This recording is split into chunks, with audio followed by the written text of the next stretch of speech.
भारत देश का संविधान इस बारे में बात करता है कि लोगों में वैज्ञानिक टेम्परामेंट डेवलप किया जाए, लोगों में साइंटिफिक टेम्परामेंट डेवलप किया जाए।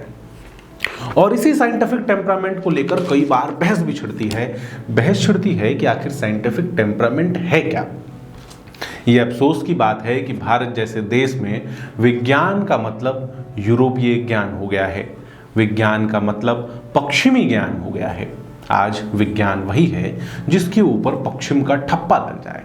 जब तक पश्चिम अपना ठप्पा ना लगा दे तब तक उसे रूढ़िवादिता कहा जाता है, तब तक उसे पिछड़ा और गंवार कहा जाता है। लेकिन अगर आप इतिहास के पन्नों को पलट कर देखेंगे तो आप पाएंगे कि भारत आज नहीं बल्कि सैकड़ों हजारों सालों पहले से विज्ञान के क्षेत्र में अव्वल रहा है। जो खोजें पश्चिम आज कर रहा है, जो खोजें यूरोप और अमेरिका आज कर रहे हैं, वो भारत के ऋषि महर्षि सैकड़ों साल पहले करके छोड़ गए। नमस्कार, मैं सौरभ कुमार, आप देख रहे हैं आयुध। और हमारे आज की इस वीडियो में ऐसे ही 5 खोजों के बारे में बात करेंगे। ऐसे 5 खोज जिन्हें अभी के विज्ञान का, जिन्हें मॉडर्न विज्ञान की बड़ी खोजें कही जाती हैं, लेकिन भारत के ऋषि, भारत के महर्षि इनके ऊपर हजारों साल पहले ही काम कर चुके थे।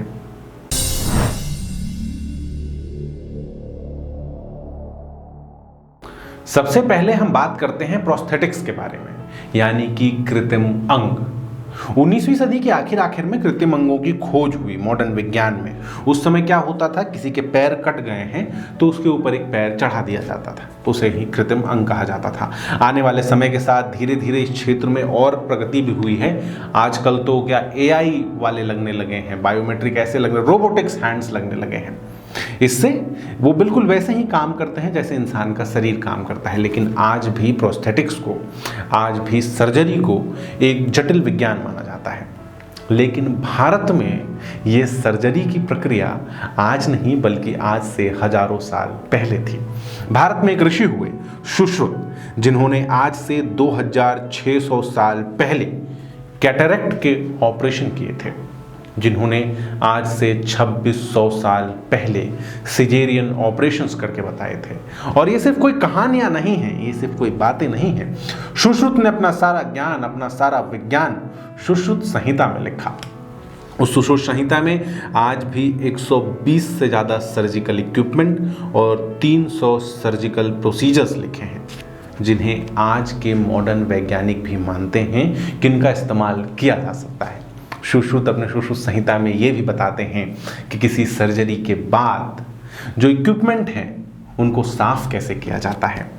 सुश्रुत ने उस दौर में 2600 साल पहले लोगों में ऐसे प्रोस्थेटिक आर्म्स लगाए, ऐसे प्रोस्थेटिक लिम्स लगाए, जिसके कारण वो लोग वापस जाके युद्ध लड़ पाए थे। ये भारत का विज्ञान है। चलिए अब बात करते हैं एटम की। एटम के खोज का श्रेय जाता है जॉन डाल्टन को, जिन्होंने 19वीं सदी में एटम का आइडिया दिया था। एटम का आइडिया मतलब उन्होंने कहा था कि एटम जो है वो किसी भी चीज का सबसे छोटा पार्ट है, ऐसा पार्ट जिसे उसके बाद उससे छोटे भाग में तोड़ा नहीं जा सकता। इस खोज ने, उनके इस थ्योरी ने विज्ञान को आगे बढ़ने में बहुत मदद की। फिजिक्स के अगर आप बेसिस की बात करें, अगर आप फिजिक्स के आधारशिला की बात करें, तो जॉन डाल्टन द्वारा दिया गया एटम की ये खोज फिजिक्स के आधारशिला में से एक है। लेकिन भारत में एटम की बात, एटम के विषय में बात आज नहीं बल्कि आज से 2500 साल पहले हो रही थी। और ये बात कर रहे थे आचार्य कनाद।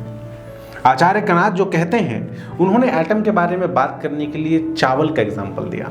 उन्होंने अपने हाथ में रखे चावल के एक दाने के बारे में कहा कि इस चावल के दाने को अगर छोटे छोटे टुकड़ों में तोड़ा जाए तो इसे एक ऐसे टुकड़े तक तोड़ा जा सकता है जिसे उसके बाद नहीं तोड़ा जा सकेगा। यहाँ पे आचार्य कनाद एटम की बात कर रहे हैं, यहाँ पे आचार्य कनाद एटोमिज्म की थ्योरी दे रहे हैं। लेकिन हम भारतीयों ने भारतीय ज्ञान के प्रति आंखें ऐसी मूंद के रखी हैं कि जब तक जॉन डाल्टन न कहते हैं तब तक उसे कोई मानने वाला है ही नहीं।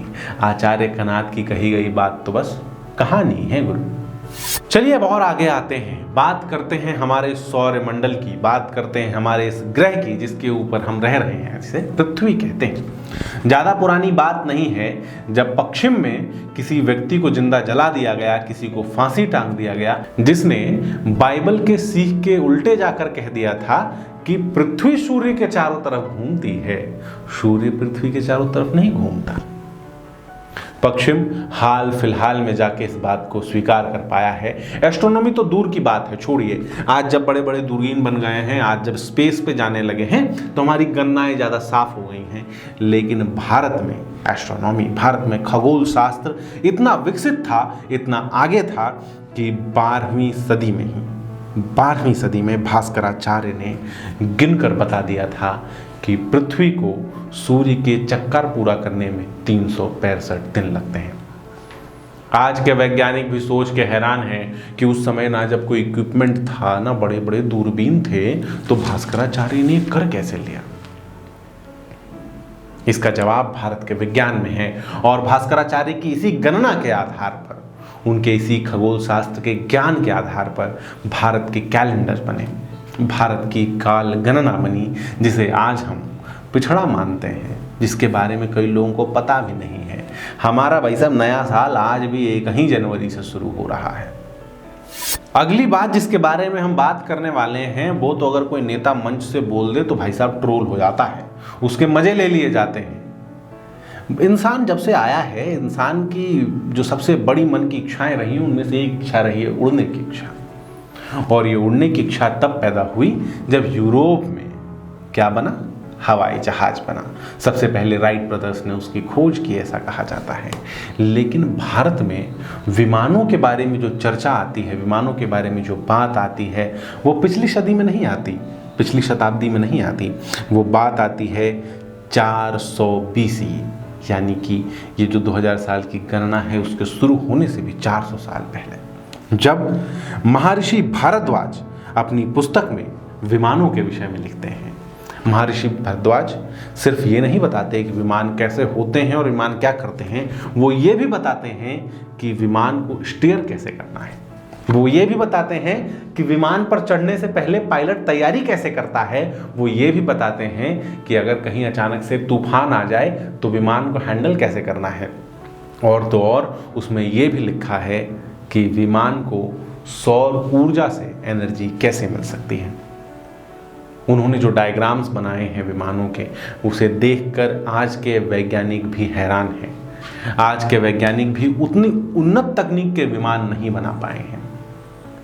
कुछ वैज्ञानिक इसके बारे में कहते हैं कि शायद एलियन आए होंगे और उन्होंने इस बारे में बताया होगा, वहीं से एक टेक्नोलॉजी भारतीयों को मिली है। जबकि कुछ आज भी इसको मानने से इनकार करते हैं, लेकिन दुनिया के कई देश, दुनिया के कई सारे अनुसंधान करने वाले आज भी भास्कराचार्य के जो मॉडल्स हैं उनको रिक्रिएट करने की कोशिश कर रहे हैं, उनको वापस बनाने की कोशिश कर रहे हैं। चलिए अब अगली बारे में बात करते हैं।